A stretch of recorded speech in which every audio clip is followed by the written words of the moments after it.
கிறிஸ்துவில் பிரியமானவர்களே, ஆண்டவராகிய இயேசு கிறிஸ்துவின் நாமத்திலே உங்கள் யாவரையும் வாழ்த்தி ஆசீர்வதிக்கிறேன். இந்த நாளுக்கென்று தேவன் நமக்கு அருளியிருக்கும் ஜீவ வார்த்தை சங்கீதம் 136 அதிலே 4வது வசனம். ஒருவராய் பெரிய அதிசயங்களை செய்கிறவரை துதியுங்கள், அவர் கிருபை என்றும் உள்ளது. என்னை கேட்கிற தேவனுடைய பிள்ளைகளே, இந்த நாள் பெரிய அதிசயங்களின் நாளாக இருக்கிறது. It is going to be a day of great wonders. என்னை கேட்கும் தேவ பிள்ளைகளே, துதியும் கிருபையும் பெருகுகிற ஒரு காலத்திற்குள்ளே தேவன் உங்களை கொண்டு வந்திருக்கிறார். இந்த சங்கீதத்தின் எல்லா வசனங்களிலும் துதியும் கிருபையும் எப்படி காணப்படுகிறதோ அதே போல இந்த நாளின் ஒவ்வொரு நிமிடமும் கர்த்தர் உங்களை தம்முடைய துதியினாலும் கிருபையினாலும் நிச்சயமாய் நிரப்பி நடத்துவார். என கேட்கிற தேவனுடைய பிள்ளைகளே, இந்த சங்கீதத்திலே தேவனுடைய செயல்களை குறித்து 3 காரியங்களை நாம் தியானிக்க முடியும். அவைகளையும் அதை தொடர்ந்து 3 காரியங்கள், இஸ்ரவேலின் வாழ்க்கையில் நடந்த 3 காரியங்களையும் நான் தீர்க்க தரிசனமாய் இந்த நாளில் எடுத்துரைக்க விரும்புகிறேன்.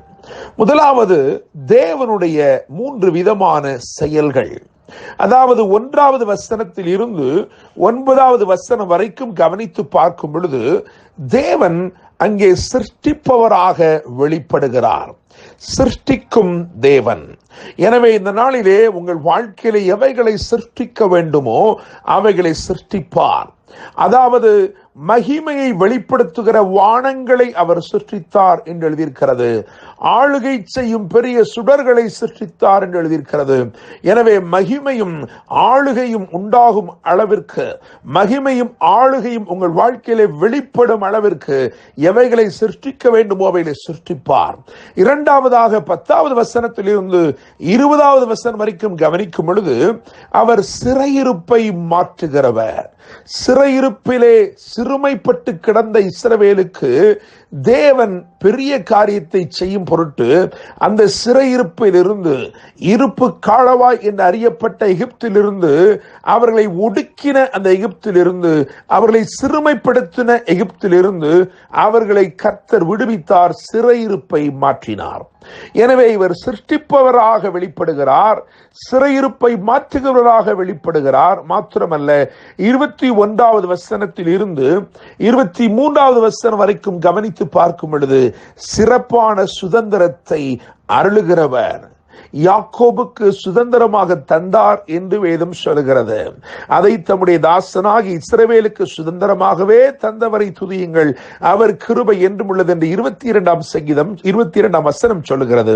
எனவே நான் நம்புகிறேன் தேவனுடைய பிள்ளைகளே, ஆண்டவர் சிருஷ்டிப்பவராக வெளிப்பட போகிறார், சிறையிருப்பை மாற்றுகிறவராக இன்று அவர் உங்களுக்கு வெளிப்பட போகிறார், சிறப்பான சுதந்திரத்தை உங்களுக்கு அருளுகிறவராக வெளிப்பட போகிறார். அது மாத்திரமல்ல, இஸ்ரவேலை குறித்து சொன்ன 3 காரியங்களை நான் உங்களுக்கு வரிசைப்படுத்த விரும்புகிறேன். 11ஆம் வசனத்தை கவனிக்கும் பொழுது அங்கே அவர்கள் நடுவில் இருந்து இஸ்ரவேலை புறப்பட பண்ணினவரை துதியுங்கள் என்று எழுதியிருக்கிறது. நடுவிலிருந்து இஸ்ரவேலை புறப்பட பண்ணுகிறவர். நடுவிலிருந்து, அதாவது உபத்திரவங்களின் நடுவிலிருந்து, நெருக்கங்களின் நடுவிலிருந்து, சிறுமையின் நடுவிலிருந்து. இன்னைக்கு நான் உங்களை பார்த்து தீர்க்க தரிசனமாய் சொல்லுகிறேன், இனி நீ நெருக்கங்களின் நடுவிலே இருப்பதில்லை, இனி நீங்கள் சிறுமையின் நடுவிலே இருப்பதில்லை, இனி நீங்கள் ஆளோட்டிகளின் கூக்குரலின் நடுவிலே நீங்கள் இருப்பதில்லை. நிச்சயமாய் கர்த்தர் ஒரு பெரிய விடுதலையை இந்த நாளிலே கொண்டு வருகிறார். உபத்திரவங்களில் இருந்து விடுதலை. You will move out of affliction, you will move out of troubles, you will move out of your captivity. எனவே நான் நம்புகிறேன், விசுவாசிக்கிறேன். முதலாவது, அவர்களை புறப்பட பண்ணினவர், நடுவிலிருந்து புறப்பட பண்ணினவர் எழுதியிருக்கிறது. உபத்திரவங்களின் நடுவிலிருந்து புறப்பட பண்ணுகிற தேவன். 2வதாக 14ஆம் வசனத்தை கவனிக்கும் பொழுது அங்கே எழுதியிருக்கிறது, அதன் நடுவே இஸ்ரவேலை கடந்து போக பண்ணினவரை துதியுங்கள் என்று எழுதியிருக்கிறது. இஸ்ரவேலை புறப்பட பண்ணினவர், இங்கே இஸ்ரவேலை அவர் கடந்து போக பண்ணினார் என்று எழுதியிருக்கிறது. அற்புதங்களை கடந்து சென்றார்கள், அதிசயங்களின் ஊடாக நடந்தார்கள். காரணம், அங்கே சிவந்த சமுத்திரம் 2ஆக பிளந்து நிற்கிறது. அதன் ஊடாக கிடைத்திருக்கிற பாதையிலே அவர்கள் நடந்து சென்றார்கள். You will for sure walk in the royal pathways prepared and set for you privately, and also you will witness heavenly providence. நிச்சயமாய் தேவன் பரலோகத்தின் நன்மையினாலே உங்களை நிரப்புவதையும் அதிசயமான பாதைகளின் ஊடாய் நடத்துவதையும் இந்த நாளிலே நிச்சயமாக காண்பீர்கள். மூன்றாவதாக 23வது வசனத்தை கவனிக்கும் பொழுது, நடுவிலே நினைக்கிற தேவன்.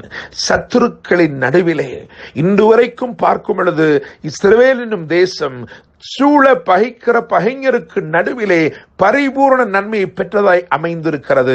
அதே போல கர்த்தர் உங்கள் வாழ்க்கையும் அலங்கரிக்க விரும்புகிறார்.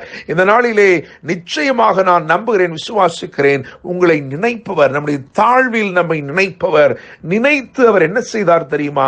பிரபலியமான ராஜாக்களின் கரங்களிலே இருப்பதை பறித்து இந்த ஜனத்திற்கு கொடுத்தார். எவைகளை ஆபிரகாமுக்கு வாக்கு பண்ணி இருந்தாரோ, எவைகள் ஆபிரகாம் கால் மிதிக்கப்பட்டு ஆபிரகாமுக்கு சொந்தமாய் இருந்ததோ, எவைகள் பெரிய ராஜாக்களின் கரத்திலே, பிரபலியமான ராஜாக்களின் கரத்திலே பறிக்கப்பட்டு இருந்ததோ, அவைகளை திரும்பமாய் பறித்து நம்முடைய ஜனத்திற்கு அருளினார். என கேட்கிற தேவனுடைய பிள்ளைகளே, அங்கே எழுதியிருக்கிறது 11ஆம் வசனத்திலே, நடுவிலிருந்து இஸ்ரவேலை புறப்பட பண்ணினவர். 14ஆம் வசனத்திலே நடுவே கடந்து போக பண்ணினவர். 23ஆம் வசனத்திலே நினைப்பவர். எல்லாருக்கும் நடுவிலே, சத்துருக்களுக்கு நடுவிலே, பகைக்கிறவர்களுக்கு நடுவிலே இந்த ஜனத்தை நினைத்து அவர்கள் பரிபூர்ணமான ஆசீர்வாதங்களை சுதந்திரிக்கும்படி செய்தார். இன்றைக்கு கர்த்தர் நமக்கு கொடுத்த ஜீவ வார்த்தையை நினைத்து பார்ப்போம்.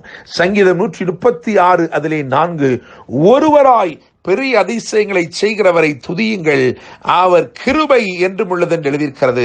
கர்த்தர் தாமே பெரிய அதிசயங்களை இந்த நாளிலே செய்து உங்களை ஆசீர்வதித்து வாழ வைப்பாராக. என்றும் அன்புடன் pastor Daniel Moses. God bless you.